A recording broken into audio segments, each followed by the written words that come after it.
que cache cette expression, les compléments alimentaires, dont les contours sont suffisamment flous pour qu'on puisse y intégrer tout ce que l'on veut, et certains ne s'en privent pas. C'est ce que vous avez essayé de démontrer aujourd'hui. Donc, bien se nourrir, c'est se soigner, dit-on. Ça correspond à certaines réalités, mais il ne faudrait peut-être pas tomber dans certains excès lorsqu'on lit certains articles de revues. Vous voyez, que sont les super-aliments, que sont, à notre époque actuelle, les aliments magiques. Est-ce qu'il faut encore parler de magie aujourd'hui? Et donc, eh bien, vous voyez dans les librairies maintenant donc, des linéaires consacrés à ce thème. Donc ça a beaucoup de succès. Ce sont des livres qui se vendent apparemment assez bien. Voilà. Mais que faut-il en penser? Et donc, vous voyez que quelquefois certains émettent quelques doutes. Alors, finalement, on ne sait plus ce qu'est une plante. On vous parle aujourd'hui de puits de carbone, mais qui s'interroge sur le devenir de ce carbone à l'intérieur de la plante. Et finalement, qui a conscience que la plante, eh bien, c'est la plus formidable usine chimique de notre planète, avec laquelle on ne peut pas rivaliser. Donc la plante va élaborer un certain nombre de molécules qui sont nécessaires pour sa croissance et pour son bon fonctionnement. Et ces molécules eh bien, pourront être mises en réserve pour passer la mauvaise saison dans les parties souterraines qui peuvent devenir charnues, ou alors au niveau de la graine pour lui permettre de germer. C'est ce qu'on appelle le métabolisme de réserve.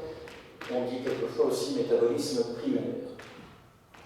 Et puis à côté, eh bien, la plante va élaborer d'autres molécules qui sont spécifiques à telle ou telle espèce.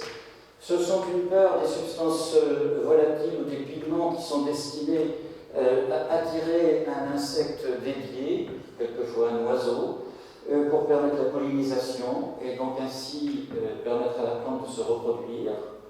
Et on sait aujourd'hui que certaines de ces substances volatiles eh bien, même, permettent aux plantes de communiquer entre elles.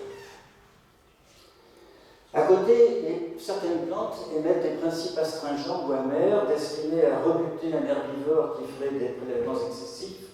Et vous voyez ces belles limousines du plateau de Mille Vaches qui ont délicatement laissé chaque pied de gentiane, qui leur a appris que ces gentianes étaient amères.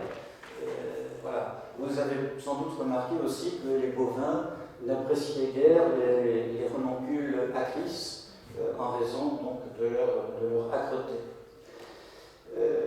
Voilà. Et puis quelquefois les plantes élaborent des molécules encore plus puissantes, tel ce botaniste qui n'était pas membre de l'AEBL, bien sûr, et qui a préjugé de ses connaissances, et donc il a fait une erreur de détermination, et il en est mort, malheureusement. Alors, c'est hélas toujours un phénomène récurrent, bon, ça n'arrive pas très souvent, mais ça arrive encore régulièrement, et bien parce que donc c'était dans le milieu de la France, et il a confondu ce qu'on appelle localement le couscouille, c'est-à-dire le genre molosperme, avec des feuilles d'aconites. Et eh bien, c'est justement parce que les plantes émettent des molécules très toxiques que celles-ci ont pu servir à élaborer des médicaments. Ce qu'il faut retenir de tout cela, c'est que lorsqu'on absorbe une plante, eh bien, on absorbe toujours un ensemble de molécules et non pas telle ou telle molécule.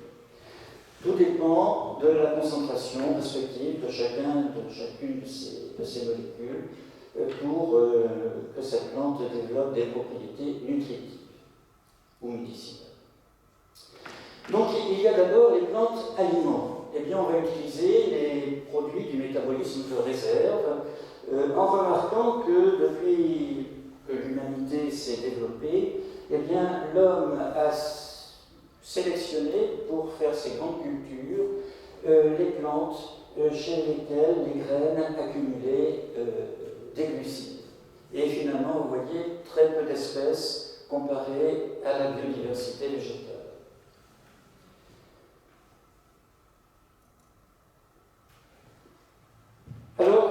dans ces glucides, on assimile ce qu'on appelait autrefois les sucres lents. C'est une appellation aujourd'hui désuète, mais qui pourtant traduit bien que l'on met un certain temps pour digérer ces grosses molécules d'amidon, pour à terme les scinder en glucose, en molécules de glucose qui passera ensuite dans notre sang.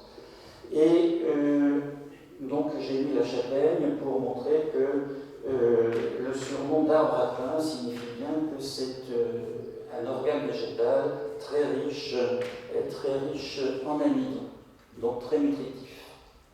Et j'ai mis ces illustrations qui ont été réalisées par Pascal Labrousse, donc que je remercie, pour montrer que les grains d'amidon de telle ou telle espèce végétale est spécifique par sa forme, par sa taille, et donc on peut déterminer l'origine d'une farine par l'observation de ces grains d'amidon.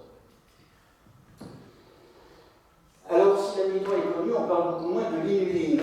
L'inuline, c'est un sucre de réserve qui remplace l'amidon chez les astéracées, on disait autrefois les composés, et puis les campamylacées.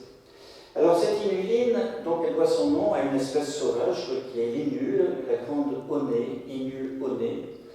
Et cette inuline n'est pas visible dans les cellules comme les grains d'amidon précédemment. On est obligé de faire précipiter cette inuline pour la mettre en évidence en mettant le tissu végétal dans une solution hydroalcoolique. Et on obtient ces structures sphériques cristallisées. Alors l'inuline, son inconvénient, c'est que c'est une chaîne de fructose et nous n'avons pas les enzymes nécessaires pour métaboliser, rompre ces molécules. Et donc l'inuline va traverser notre appareil digestif et elle sera décomposée finalement au niveau du côlon, où elle sera transformée en CO2, hydrogène et puis méthane. Nous aussi, si vous consommez des astéracées, nous rejetons du méthane, comme les vaches dont on parle régulièrement. Nous, moins, bien sûr, mais enfin, ça existe aussi. Par contre, l'inuline a une valeur de prébiotique dans la mesure où elle favorise le développement de la flore bactérienne intestinale. Et c'est elle qui est responsable de la saveur spécifique des artichauts, salsifis, etc. Alors à côté, le règne végétal nous fournit les glycérides, mais on va en trouver également dans le règne animal. Donc je vous ai mis 3 plantes sources dont les fruits ou les graines sont sources de glycérides. Nous y reviendrons. Et en particulier, dans le règne végétal, on va trouver ce qu'on appelle aujourd'hui les oméga 3 et oméga 6. Et puis les plantes sont riches en protéines, et particulièrement certaines poissées, mais certaines, on les compte sur le doigt d'une main, en raison de la présence à la périphérie de la graine de blé, par exemple, d'une couche qui est constituée de protéines. Et puis on va trouver également des protéines chez les fabacées. Alors là, c'est l'ensemble des fabacées, en raison de leur mode de vie particulier. Au niveau des racines, la plante va vivre en symbiose avec des bactéries et il en résulte des excroissances qu'on appelle des vélocités. Et les bactéries qui sont localisées à ce niveau fixent l'azote gazeux. Donc une source inépuisable, métabolisme azoté intense et donc fabrication de protéines. Il y a une logique dans cet enchaînement. Nous y reviendrons. On va trouver la plupart des vitamines dans le règne végétal, à part la vitamine B12, mais la vitamine D surtout. La vitamine D qu'on ne trouvera pas dans le règne végétal.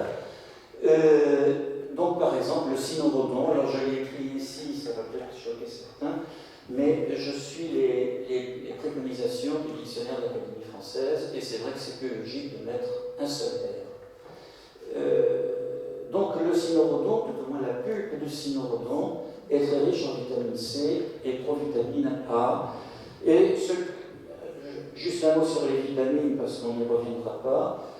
Ça ne sert à rien de prendre des vitamines en excès.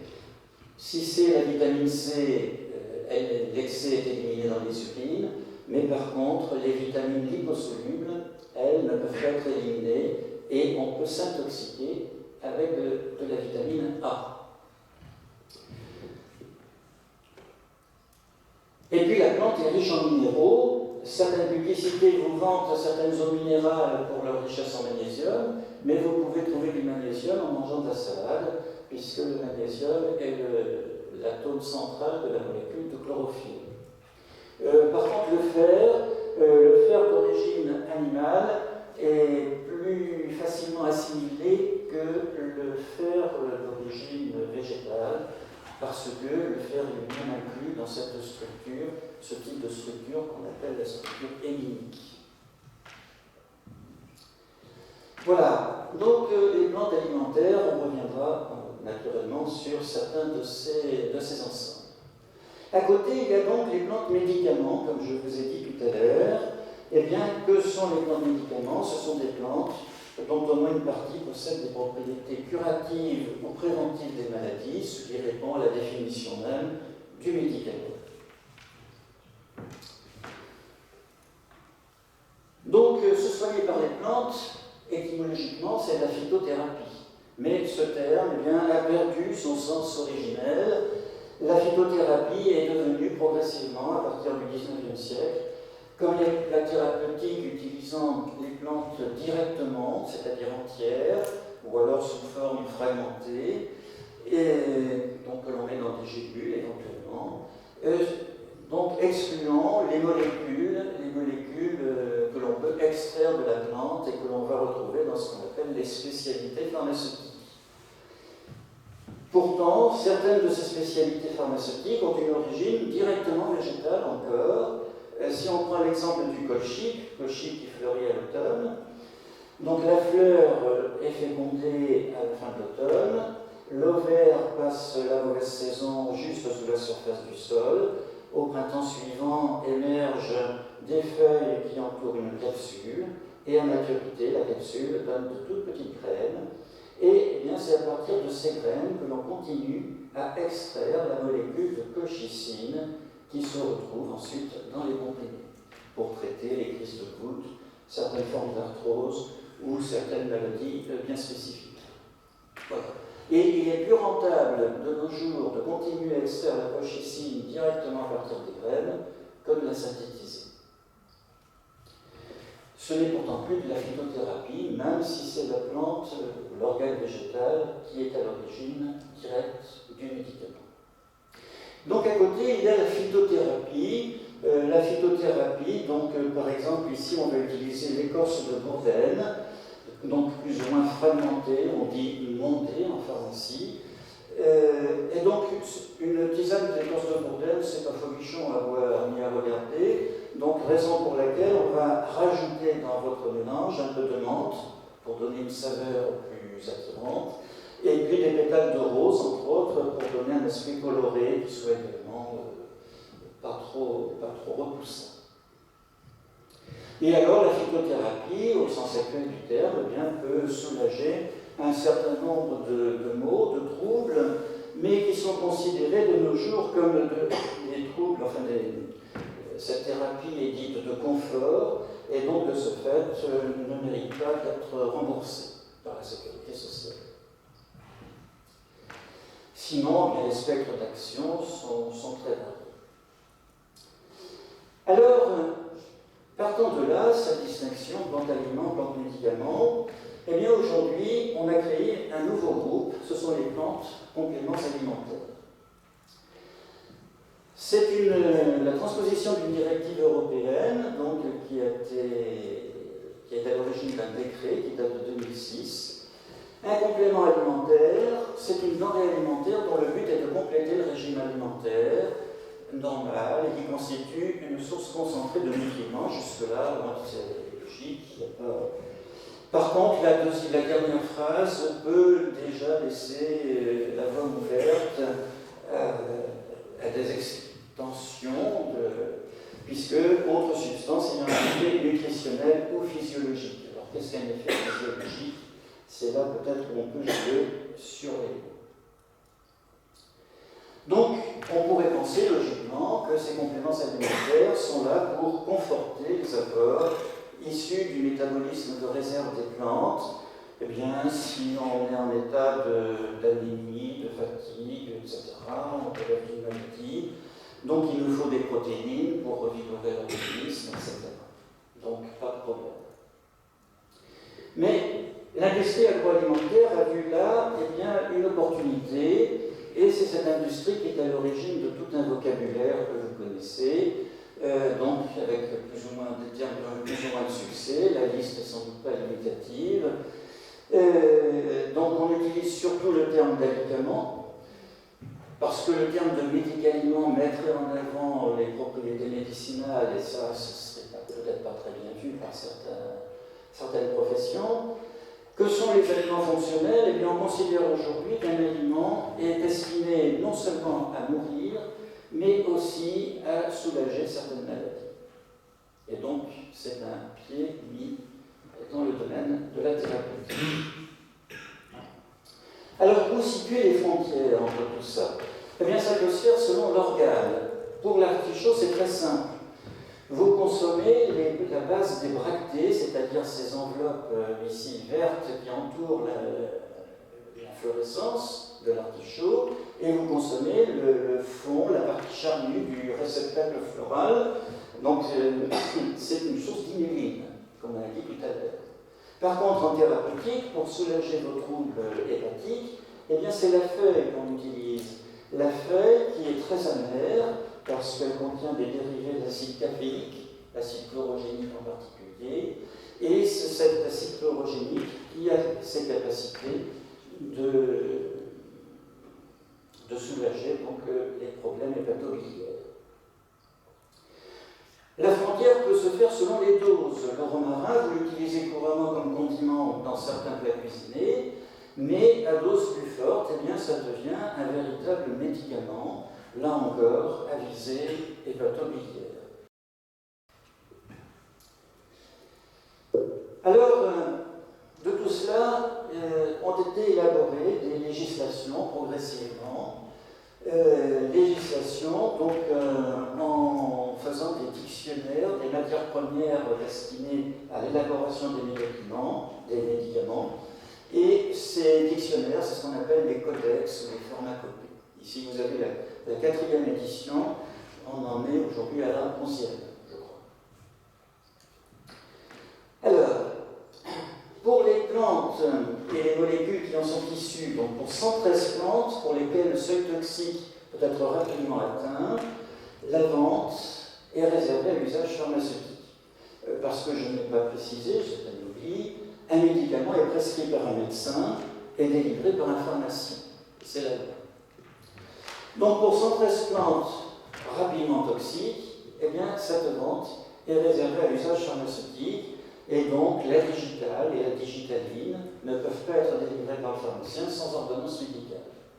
Donc, ça peut être encore des molécules extraites directement à partir des plantes, comme la digitaline, ou bien des molécules synthétisées aujourd'hui, des molécules chimiques comme l'atropine, qui, ici, je vous ai mis le fruit de la belladone, qui vient en Autriche. Pour 340 plantes pour lesquelles le bénéfice-risque est très positif, eh bien, là, il n'y a en principe pas de toxicité potentielle. Ce sont des plantes pour la vente réservée à l'usage pharmaceutique. Et je vous ai mis comme illustration une officine de Limoges, à l'époque où certaines pharmacies rivalisaient pour avoir la devanture la plus spectaculaire. Et puis, par dérogation, eh bien, ces plantes pouvaient être également délivrées par les herboristes. Mais le problème, c'est que le diplôme d'herboriste a été supprimé en France en 1941. Donc, ça fait plus de 80 ans. Et donc, logiquement, il ne devrait plus y avoir beaucoup d'herboristerie légale sur notre territoire à l'heure actuelle. Je peux vous le confirmer, la dernière herboriste diplômée est décédée en 1998. Donc, s'il n'y a plus d'herboristerie, où trouver des plantes médicinales? Eh bien, en pharmacie.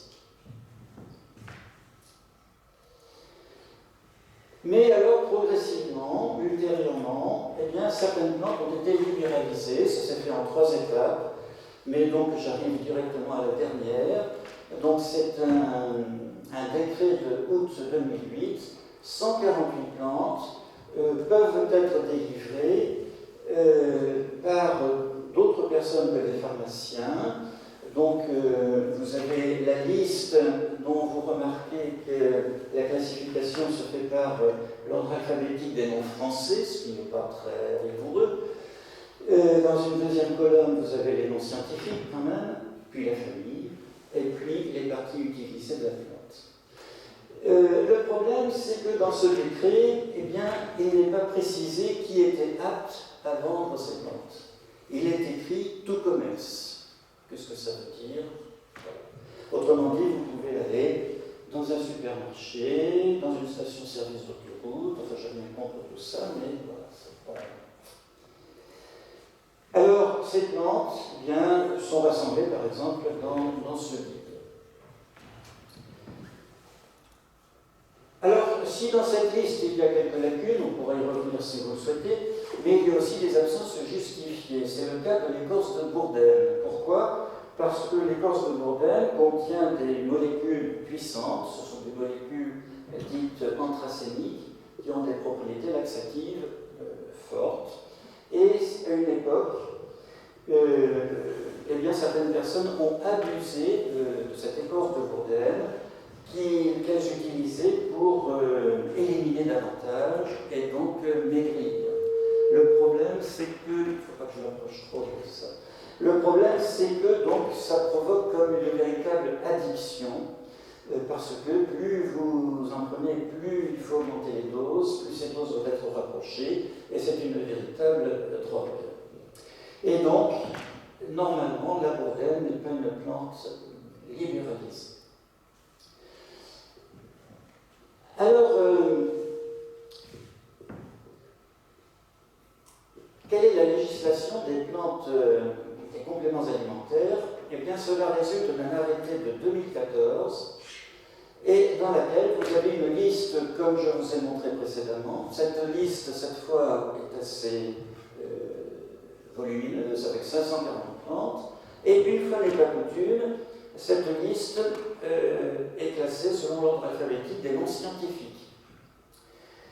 Mais cette liste a été élaborée par ce qu'on appelle la DGCRF, c'est-à-dire ce qu'on appelle plus simplement la répression des fraudes, c'est-à-dire un organisme qui dépend du ministère de l'économie, comme pour tous les produits alimentaires, et que le ministère de la Santé n'a pas eu son mot à dire dans la composition de cette liste. Alors, que va-t-on y trouver? Eh bien, dans ces 540 plantes, 40% d'entre elles sont des plantes sauvages que vous trouvez dans la nature, et donc vous avez ce petit guide qui peut vous aider à vous y retrouver. On pourrait penser naturellement, donc il y a une certaine logique, on va trouver par exemple des fruits comestibles, qui sont riches en vitamine C par exemple, ou d'autres. Vous trouvez eh bien, ces fameux féculents dont on parlait tout à l'heure. On va trouver quoi? Une vingtaine de plantes qui peuvent être considérées comme des féculents. Donc, quelques céréales au sens large, c'est-à-dire pas uniquement des poissées. Et puis on va trouver de nombreuses légumineuses ou fabacées. Et on va trouver aussi eh bien, la graine de quinoa. Et donc, ce qui me fait penser qu'il y a quelques années, une humoriste bien connue clamait qu'elle ne consommait plus jamais de féculents, c'était pas bon pour sa santé, mais elle ne consommait que du quinoa, quand même, bon, à ma connaissance, est à plus de 60% de l'amidon. Ce n'était pas de l'humour, c'était de l'inculture, on peut dire. Alors, on va trouver chez les plantes, ou chez les graines de certaines plantes, ces fameux acides gras essentiels, dont vous connaissez la nomenclature. Donc ce sont de longues chaînes linéaires de carbone. Les carbones occupent les pointes, ici les sommets de la ligne en zigzag. Et on lit cette formule de droite à gauche, une fois exceptionnellement. Et le dernier carbone est qualifié d'oméga, ce qui est la dernière lettre de l'alphabet grec. Et on regarde quelle est la position du premier carbone insaturé. Ça se traduit par ce qu'on appelle une double liaison. Si c'est le troisième carbone, c'est un oméga 3, donc la graine de lin est riche en oméga 3. Et si c'est le 6e carbone, eh bien, on appelle cela les oméga 6. La graine de bourrache, la graine d'onagre sont particulièrement riches en oméga 6. Alors on les appelle essentiels parce que on ne les trouve que dans le règne végétal. Et ils sont indispensables à notre santé. On va trouver, bien sûr, dans cette liste des plantes riches en protéines, peut-être pas aller jusqu'à ce commentaire un peu excessif d'une personne très connue dans le monde des plantes sauvages alimentaires, mais c'est une réalité, et donc notamment chez les poacées dont je vous parlais tout à l'heure, en raison de la présence de cette couche de cellules qui sont riches en protéines, c'est ce qu'on appelle le gluten. Alors, naturellement, il y a des personnes qui vont vous dire le gluten, c'est pas bon pour la santé. Alors, c'est vrai qu'il y a des allergies au gluten, mais ça concerne une population qui est nettement moindre, par exemple, que les allergies à l'arachide. D'ailleurs, il faudrait dire plutôt allergie aux gliadines, qui ne sont que l'un des constituants du gluten. Alors, est-il justifié de développer de tels rayons avec une multitude d'ouvrages, avec des titres qui laissent un peu perplexes, quelquefois, alors qu'on aurait pu vite fait d'écrire un livre sur les plantes contenant du gluten, il y en a 4 ou 5, et puis ça suffirait largement. Écrire simplement que le sarrasin ou le quinoa sont des plantes sans gluten, eh bien, ce genre d'expression, c'est ce qu'on appelle des pléonasmes, puisque ces plantes ne sont pas des poacées. Mais évidemment, il faut avoir fait un peu de botanique pour connaître les familles des plantes. Alors, si on vous parle du gluten sans arrêt, qui se soucie des hydrolysates de blé? Eh bien, les hydrolysates de blé, c'est toujours du gluten. Mais c'est du gluten qui a subi une modification chimique. C'est du gluten, on a enlevé une fonction amide, gluten déamidé. Et alors, ces hydrolysates de blé, donc le fait d'avoir fait cette transformation, rend les molécules hydrosolubles et on les peut très facilement utiliser comme liant, émulsifiant, eh bien, dans des sauces, dans les mayonnaises, dans les viandes reconstituées, enfin dans tout ce qui fait les plats cuisinés modernes. Le problème, c'est que cette fragmentation va créer des chaînes d'acides aminés, chaque chaîne étant elle-même un allergène potentiel. Donc on peut, si on est allergique au gluten, on risque d'être allergique aussi aux hydrolysates de blé. Et alors, le problème avec ceci, c'est qu'il y a une deuxième voie de pénétration, qui est la voie cutanée. Les hydrolysates de blé, en cosmétologie, sont appelés les phytokératines. Et donc, cette phytokératine peut pénétrer dans l'organisme par l'intermédiaire de la peau, donc sous forme de shampoing ou de produits cosmétiques. Vous allez développer des anticorps à cette pénétration, et ensuite vous allez manger un plat cuisiné qui contient des hydrolysates de blé, et l'allergie va exploser. Donc il est à ce moment-là difficile de faire le lien entre le shampoing que vous avez fait et l'allergie digestive. Alors, dans les publicités, vous voyez même phytokératine naturelle, ce qui ne veut rien dire, puisqu'il y a quand même une manipulation chimique. On vous parle moins des protéines de fabacées. Il faut savoir, malgré tout, que ces protéines sont potentiellement toxiques si vous les consommez crues ou si vous consommez ces légumes insuffisamment cuits. Parce que, en particulier les haricots contiennent une lectine qu'on appelle la phasine, qui va provoquer l'agglutination de vos globules rouges. Donc c'est pas très bon pour la santé. Et c'est la raison pour laquelle cette phasine, malgré tout, on peut la décrire par la chaleur. Et c'est la raison pour laquelle il ne faut pas consommer de haricots verts crus, par exemple, c'est toxique. Et pourtant, la nouvelle cuisine a tendance à réduire la cuisson de certains de ces légumes.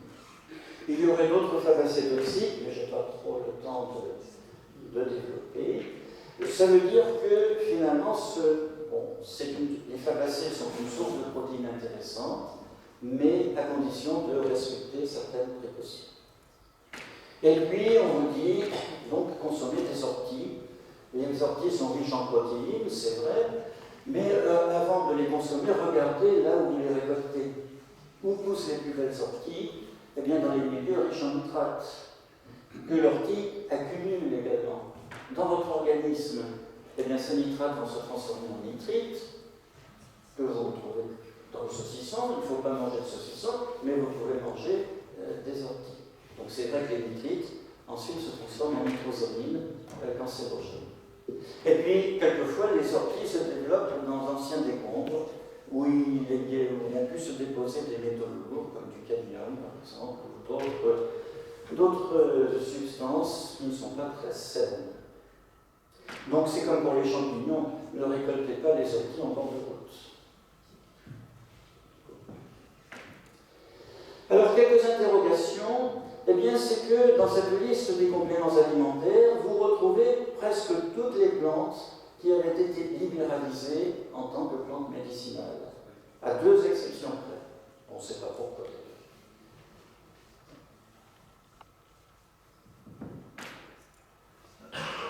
Alors que ces plantes n'ont qu'un passé culinaire, est-ce que quelqu'un d'entre vous a déjà goûté des feuilles de petite pervenche? Eh bien, la petite pervenche, ces feuilles, donc, sont considérées aujourd'hui comme compléments alimentaires, donc à condition de ne pas contenir l'alcaloïde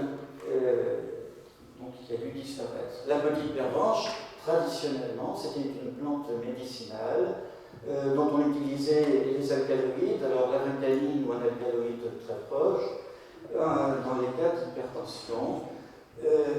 Voilà. Et donc, c'est ce que n'a pas très bien compris la personne qui a rédigé cet article, qui dit qu'il faut au contraire récolter la petite pervenche au moment où elle contient le plus de l'alcaloïde. Enfin, ça, c'est un détail.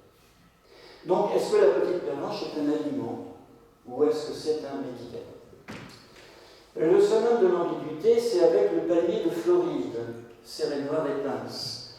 Eh bien, ce palmier de Floride est un complément alimentaire autorisé. Simplement, on vous dit, prenez conseil auprès d'un professionnel de santé. Alors, est-ce que c'est véritablement intéressant d'aller demander à un médecin si vous pouvez prendre un complément alimentaire à base de palmier de Floride, alors qu'il existe une spécialité contenant la même plante et qui est toujours remboursée à 30% par la sécurité sociale, donc le traitement de l'hypertrophie bénigne de la prostate, alors que bien, le complément alimentaire, lui, ne sera pas pris en charge naturellement et fort heureusement par la sécurité sociale. Bon, chacun fait le livre, bien sûr. Donc il y aurait beaucoup d'exemples comme ceci, mais il faut passer à autre chose. Alors, et surtout, il y a des contradictions entre le décret, entre l'arrêté de 2014 légiférant les compléments alimentaires et le décret de 2008 sur les plantes médicinales libéralisées, alors qu'un décret a une valeur supérieure en théorie à l'arrêté, puisqu'un décret est signé par le Premier ministre.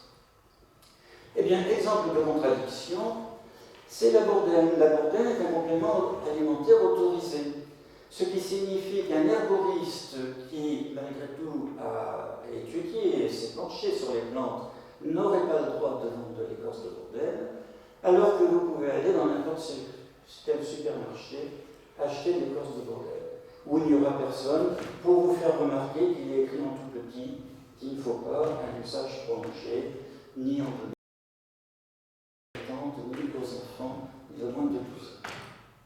Bon, est-ce que c'est logique? Vous me direz. De même, le ginkgo. Le ginkgo n'est pas une plante médicinale libéralisée, mais c'est un complément alimentaire que vous pouvez vous procurer n'importe où.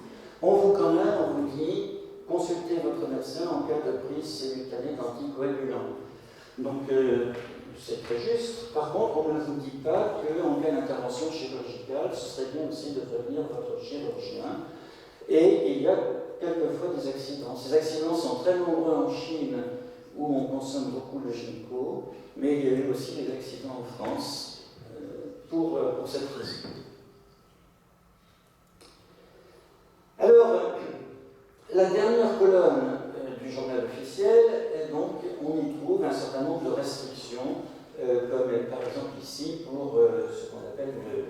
le simicifuga ou lacté. Eh bien, ces restrictions, quelquefois, sont omises, et c'est un petit peu dommage. Par exemple, les plantes riches en coumarine, comme l'aspirule, qui doit son parfum donc, à la présence de coumarine.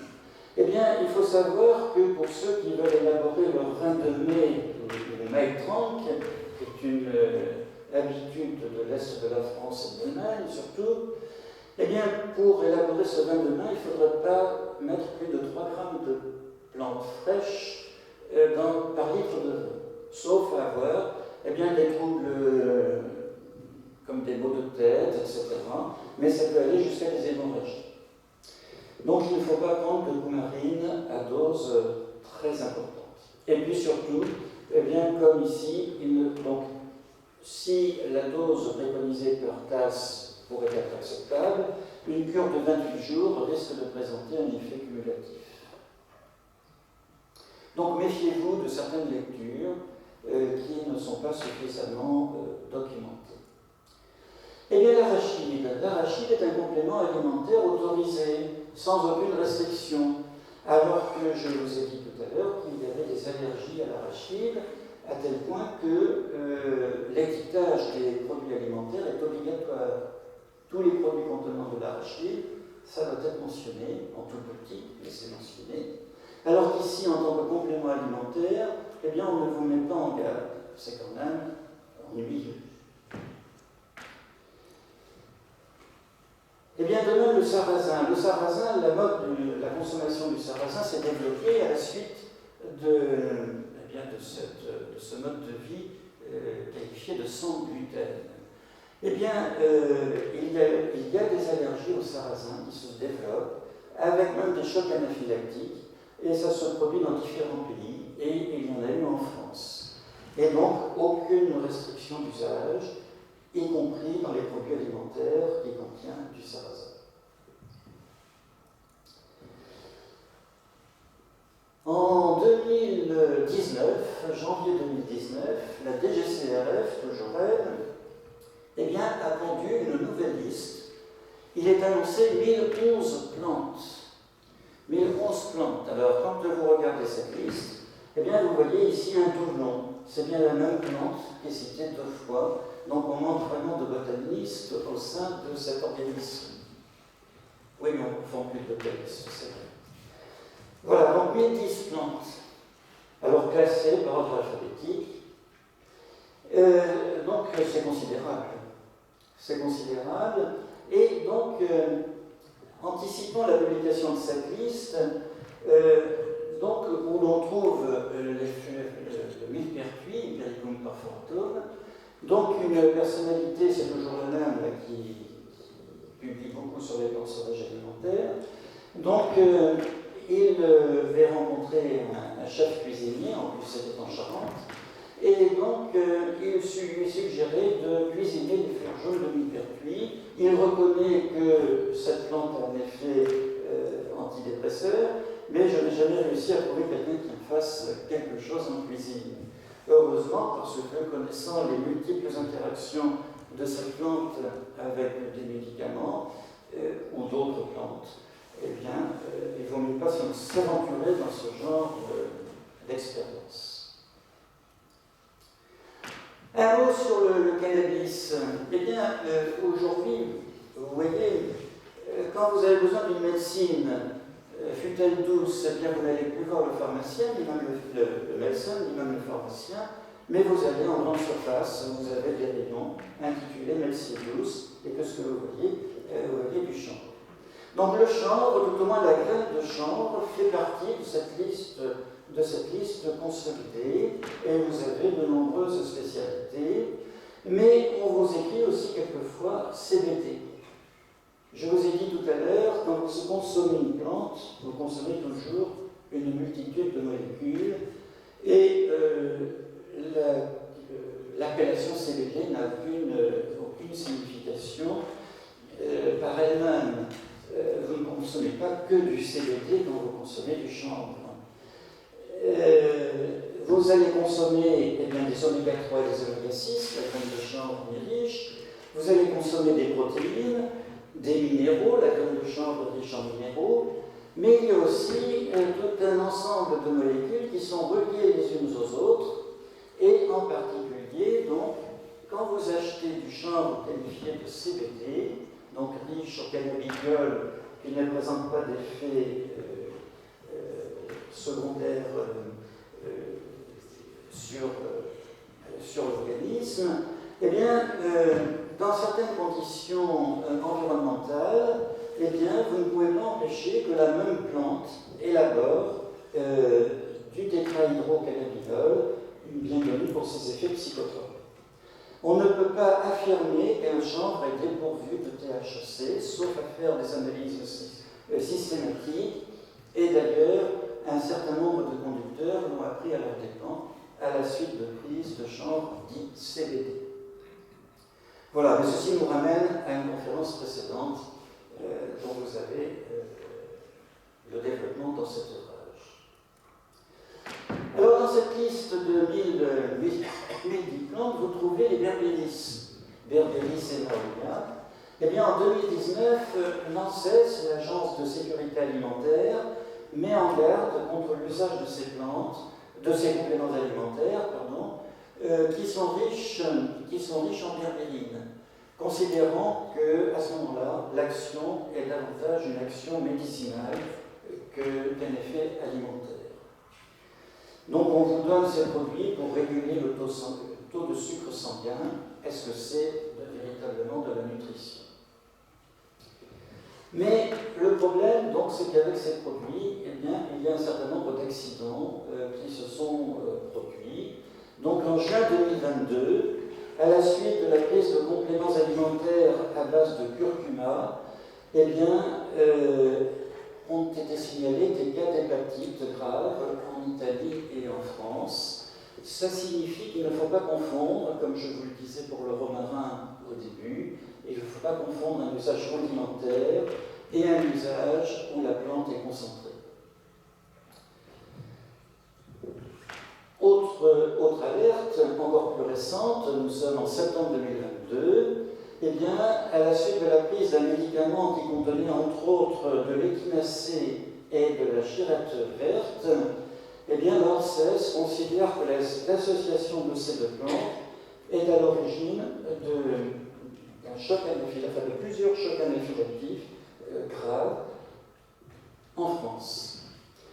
Et profitant de ces accidents, l'ANSES rappelle qu'on peut être allergique à l'échinacée, qui est pourtant réputée pour ses propriétés soi-disant immunitaires. Donc on peut être allergique à l'échinacée si on est allergique au préalable au pollen d'autres astéracées, comme l'ambroisie par exemple. Voilà, et alors ce qui est gênant aussi, c'est que le marketing n'est jamais loin. Dans les journaux, vous voyez ce genre de publicité avec toujours les mêmes profils. Et ce qu'on vous montre, pour illustrer la composition de ce qu'on vous montre, eh bien, les capitules d'artichaut et non pas la feuille, qui est pourtant la partie de la plante qui est réputée utile pour détoxifier votre foie. Mais qui connaît la morphologie des feuilles d'artichaut. Quelquefois, eh bien, on vous trompe sur l'appellation. Donc ici, on vous écrit donc, une composition dont les gens concernés vont lire ginseng, ils ne vont pas se poser davantage de Sibérie ou d'ailleurs, peu importe. C'est du ginseng, alors que ce n'est pas du ginseng, mais de l'éleutérocoque, qui est une plante qu'on ne connaît pas du tout en France, et donc ce serait nettement moins vendeur. Je suis peut-être mauvaise langue. Alors, on peut se poser enfin la question, qu'est-ce qu'un régime alimentaire normal? Eh bien, c'est écrit tout petit, je vais vous le lire. L'ANSES l'a rédigé. De manière générale, en l'absence de pathologie, la couverture des besoins nutritionnels est possible par une alimentation variée et équilibrée, associée à une activité physique adaptée. La consommation de compléments alimentaires n'est alors pas nécessaire. Alors, certaines personnes vont dans la nature, comme je vous l'ai dit, récolter leurs plantes, mais quelquefois se trompent, d'où l'utilité de cet autre guide qui vous donnera les confusions à éviter.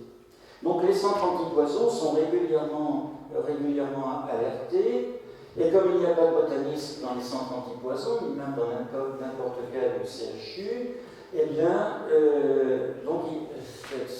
ce réseau de centres antipoison fait appel par Internet à des botanistes pour déterminer les plantes à l'origine d'une éventuelle intoxication. Bon, les réponses sont assez vite, mais enfin, on perd quand même un peu de temps. Alors, c'est vrai que ici, eh bien, vous voyez, même la DGCRF considère que la châtaigne est une graine, mais, cela dit, l'Académie de pharmacie elle-même considère que le marron du marronnier, alors qu'il est écrit sémène, est un fruit. C'est un peu le monde à l'envers, mais il n'y a plus de botanistes à l'Académie de pharmacie non plus.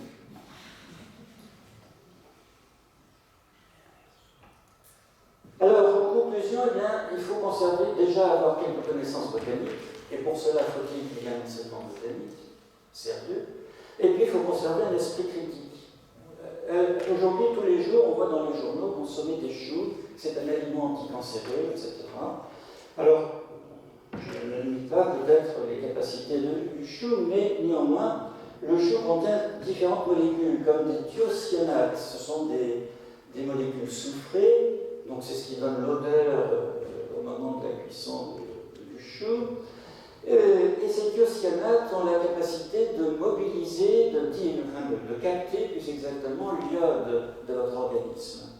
Et donc, si vous n'avez pas d'apport d'iode suffisant, eh bien, vous risquez d'avoir des troubles de la glande thyroïde, ce qui va retentir sur votre organisme en général, avec par exemple des problèmes cardiaques. Alors, la présence de thiocyanates est mentionnée au niveau de la liste des compléments alimentaires. C'est vrai.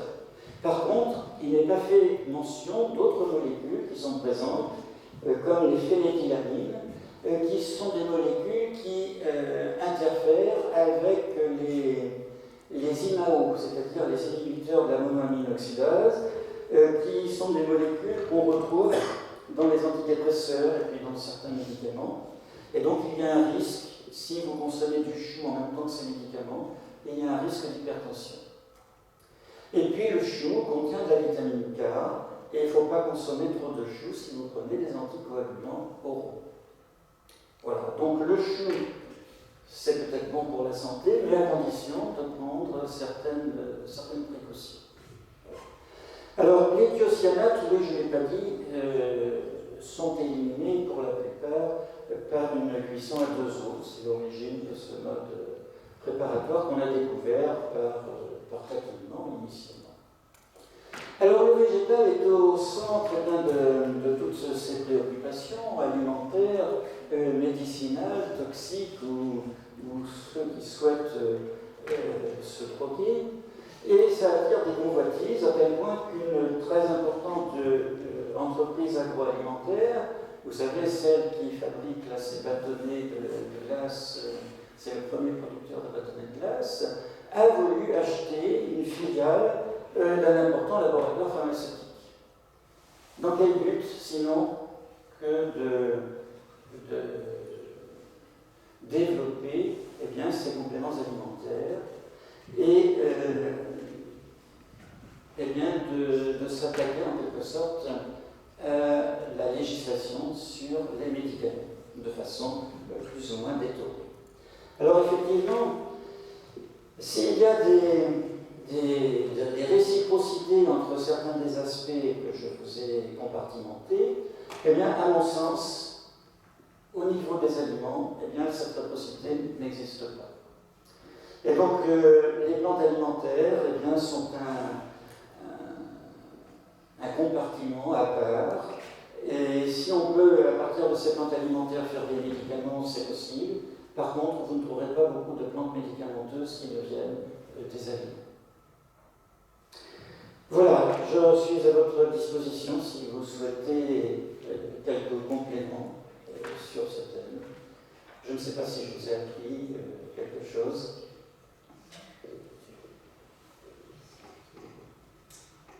Merci. Des réactions? Bonsoir Michel. Bonjour, vous êtes prêt? J'ai une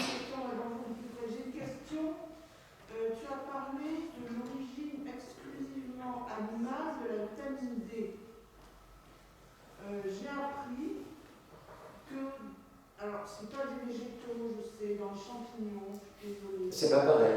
C'est pas pareil. C'est pas des végétaux. Et moi j'ai appris quand j'étais petite que c'était. Oui, je sais. C'était à Marseille. Voilà. Dans les champignons, il y a une forme de vitamine D qui est la vitamine D2. Oui, oui, oui. Non, mais chez les champignons, oui. Et qu'est-ce que l'ergostérol? Oui, mais je sais, mais j'ai parlé de plantes. Voilà, non, c'était pour dire que c'est pas uniquement dans le règne animal. C'est pas ce que j'ai dit. Ben moi, c'est ce que j'ai entendu, désolé. Si je l'ai dit, alors c'est une erreur. Donc je voulais dire que le règne végétal, on ne trouvait pas de vitamine D dans le règne végétal. Autre chose aussi sur l'étiquetage des compléments alimentaires. Alors je mais tout ce qu'on trouve sous forme de gélules, de comprimés, d'ampoules, etc., c'est quand même soumis en priorité à l'étiquetage des aliments. Ce qui veut dire que, normalement, si le producteur fait bien son job, il y a la mention de ces fameux allergènes, à condition que ça soit... Pas toujours. Donc il ne fait pas son job.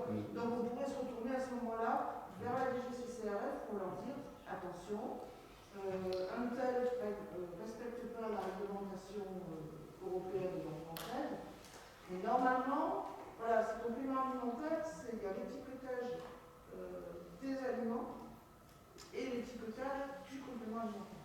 Donc normalement, on devrait trouver les allergènes, normalement. Voilà. Ça veut dire que je ne connais pas vraiment de compléments alimentaires à base d'arachide, par exemple. Voilà. Mais c'est simplement pour montrer qu'il n'y avait aucune précaution préconisée. Ce qui est quand même embêtant. Admet que quelqu'un veuille se lancer dans la production de compléments alimentaires à base d'arachide, il regarde la liste, il ne voit aucune restriction, il fonce.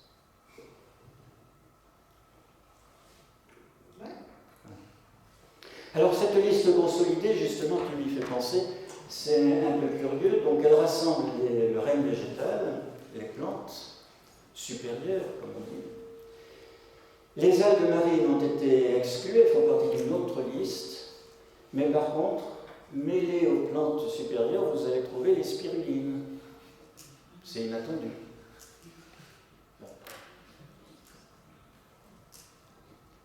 Spirulines pour lesquelles on vous dit, bon, ce sont des algues, quelquefois des algues bleues, c'est très joli, mais on ne dit jamais que ce sont des cyanobactéries, parce que ce serait marrant.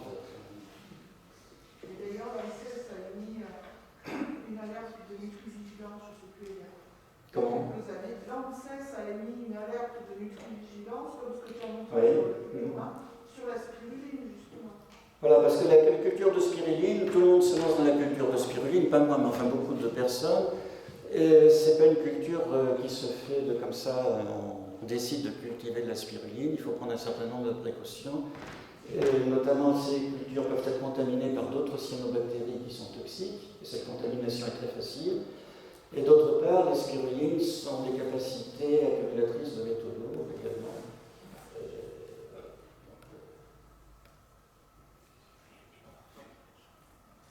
Est-ce que j'ai répondu alors? Mais merci pour la remarque. Donc, sur vitamine D, je n'ai pas exprimé ce que je souhaitais.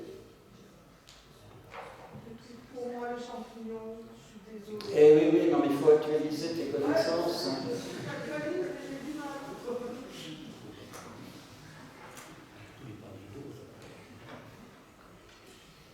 D'autres questions chez les... Est-ce qu'il existe encore des enseignements en botanique ou de physiothérapie en médecine et en pharmacie? Ah oui. Il y a des témoins là.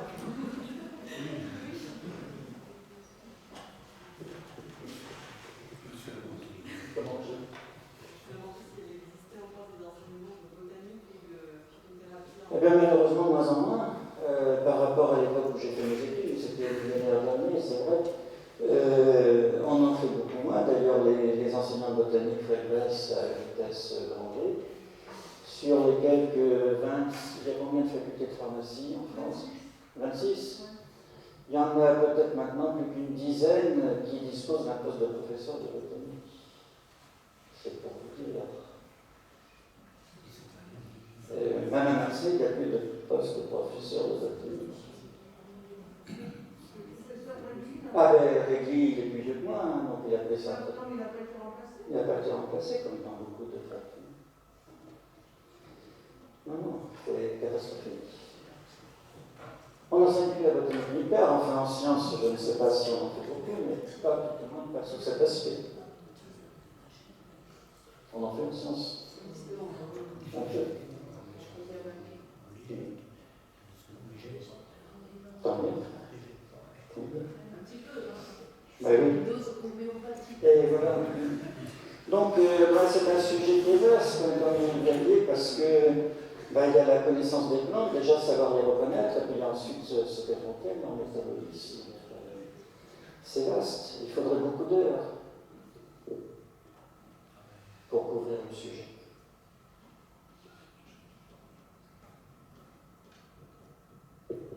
Des questions?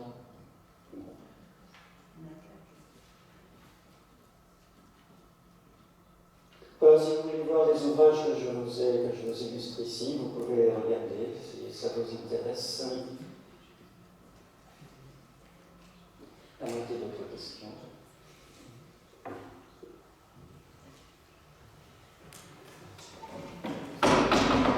S'il n'y a pas d'autres questions, je vais vous laisser aller voir les ouvrages de Michel. Je vais vous souhaiter une bonne soirée pour ceux qui vont vous laisser. Et la prochaine conférence de l'OLEP, exceptionnellement, ce sera un jeudi, le jeudi 2 février, puisque c'est la journée des zones humides. Et c'est à Montil Sanchez, du Conservatoire des espaces naturels.